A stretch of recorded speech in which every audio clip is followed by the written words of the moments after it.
All right. Hi, Tiger Cat fans. Here to recap game two, our home opener. Tiger Cats, of course. Um, yeah, really not happy with the performance of this team so far. I know it's week two, and, you can expect to have not as, good football being played at this point of the season. But, I think I can speak for a lot of Tiger Cat fans where these 0-3, 0-4, even 0-5 starts.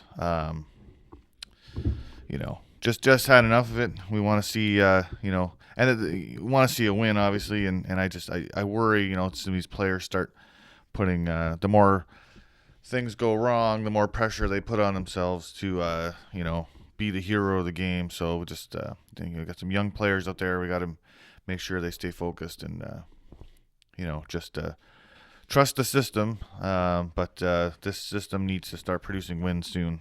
People are getting mad. I mean, I was at the game and afterwards, the comments from the fans. I mean, Hamilton fans are smart football fans, but they can also be very pessimistic fans. And we've seen this year after year, and people are already starting to write this team off, which is not right. But it's happening though. People are mad. They got to start putting some W's up. Anyways, I'm gonna go over all three phases of the game here. A couple of comments that I picked up on from the game. I'll start with the offense. Now there's positives and negatives here. I mean, who cares though? Really, the one positive we want to win. But I'm gonna start with the negative stuff from the offense. The quarterback play was awful. Bo Levi Mitchell looks like he's just out of sync. Couple of these screen passes and hitch passes. I mean, he threw one of them right into the ground. I just whatever.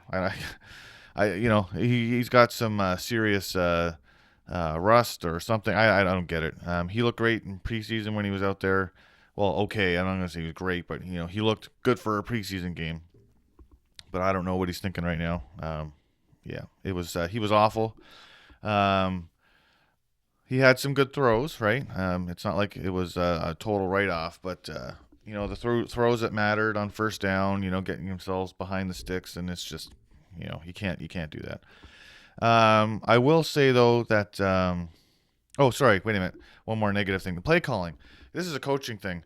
I just mentioned hitches and these kind of plays. Hamilton has traditionally not been. They don't execute those well. And I just wish they would stop. I mean, this goes back to Tommy Condell and beyond, even before.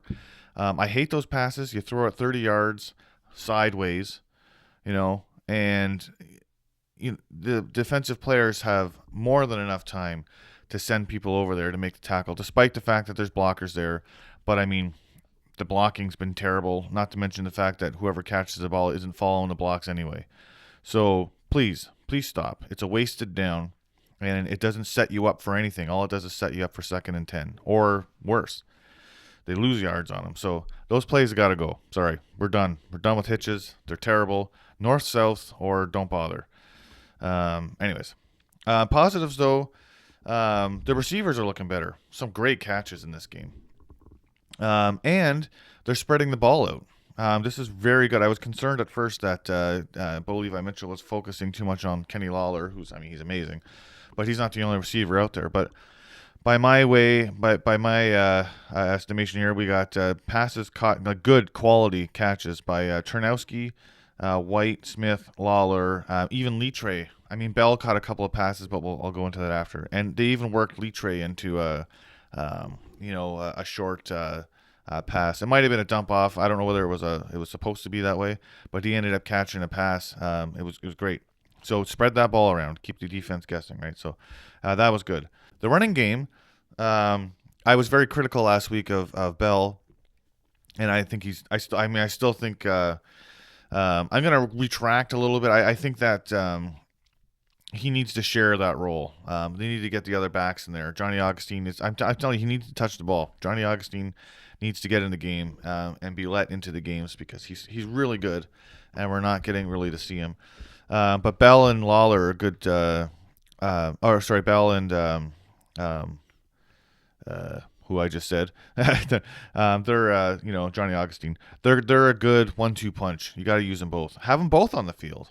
You know what I mean? Like work in place where you have both backs on the field, and you can run play action off it, or you can just give it to one, or you can run reverses, any of that stuff. You can try that rather than these stupid hitch passes. But anyways, um, it's nice to see them flanking, or not flanking, but rolling Bell out to catch passes, and then he's good at breaking tackles in the open field. Good, that's good. That part is good play calling. Um, but other than that, I just find that they're I don't know, they're just missing something. But the last point though, the positive was sorry, I forgot. It's effective draws. So Hamilton last week 1 was lining up, and it was obvious they were running on first down. I mean, anyone can stop those plays. I could stop that play, but they're very effective. And Bell broke one for like 15, 20 yards on a draw play. Perfect. It was awesome. So keep doing stuff like that. Basically, my estimation right now of the offense is I just find that they're an incoherent mess. They're good at one point, and then they're not. They're wasting plays. I don't like all the play calling. So again, that's sort of my take on the offense right now. Defense. So some positives. The line's playing really well.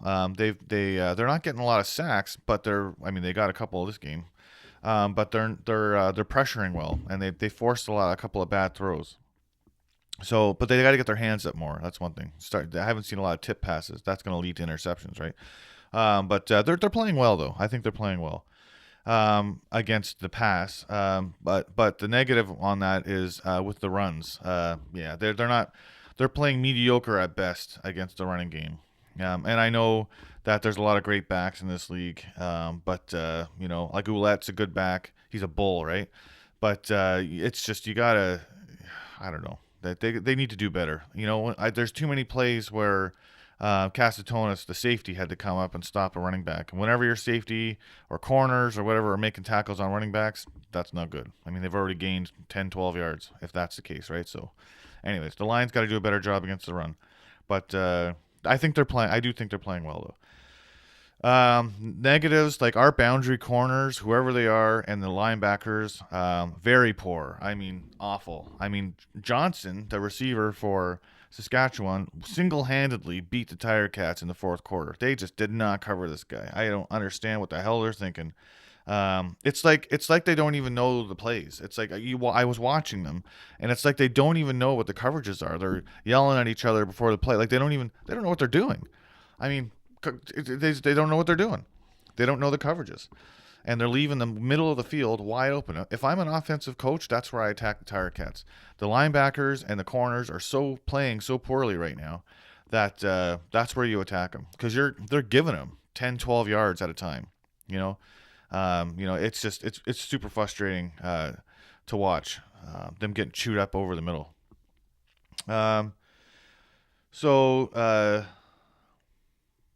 Yeah, and as much as I'm saying the defense was playing maybe a little bit better on the line at least, this game really could have been out of reach. It's thanks to the Saskatchewan field goal kicker that sucked. He left a lot of points, at least 7 points, right on the field. He missed 2 field goals and an extra point.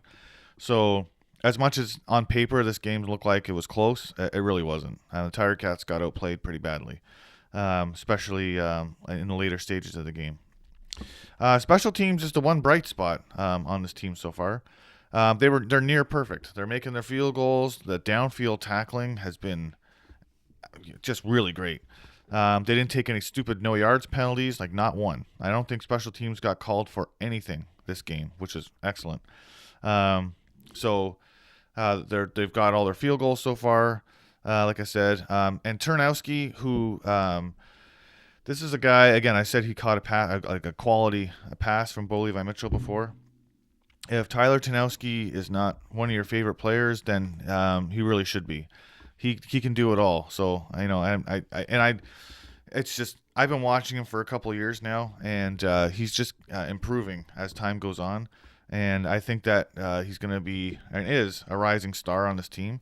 So anyone who isn't paying, I mean, it's Lawler and Smith and all these guys, they pay attention to these guys. But you really got to start paying attention to him because he's been doing a job on special teams for going on 3 years now, and he's a great receiver too. So as the season goes on, and Lawler and Smith and all these other players, O'Leary Orange, all those guys, as they get doubled, it's people like the third and fourth receivers like Turnowski. He's going to be open, so watch out for him. Anyways,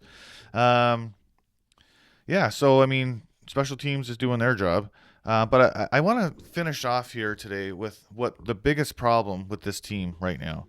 They're not playing complementary football, right? So defense goes out and gets a pick. When the offense comes on the field, it should be an automatic touchdown, especially if they have a short field, which they had yesterday once after the pick that the defense got. It's automatic. You go out there, there's blood in the water. You have to capitalize on those momentum shifts, and they're not doing it. And that to me it just shows me that there's not any chemistry on this team yet. Like I said, it looks like they're all still learning their respective playbooks. They don't look sharp. They don't look crisp. It's the second game, but I'm just I'm tired of saying that. These are professional players. It's like, what, have you never played football before? Like they have to start, number one, executing, but number two, I mean, football is a game of momentum. Capitalize on those momentum swings. You're a home opener, and they looked like they looked like they didn't care. I mean, I'm saying that, and a lot of Ticats would be upset with me. The players would be upset with me saying that. But from the stands, it's like, do you want to win?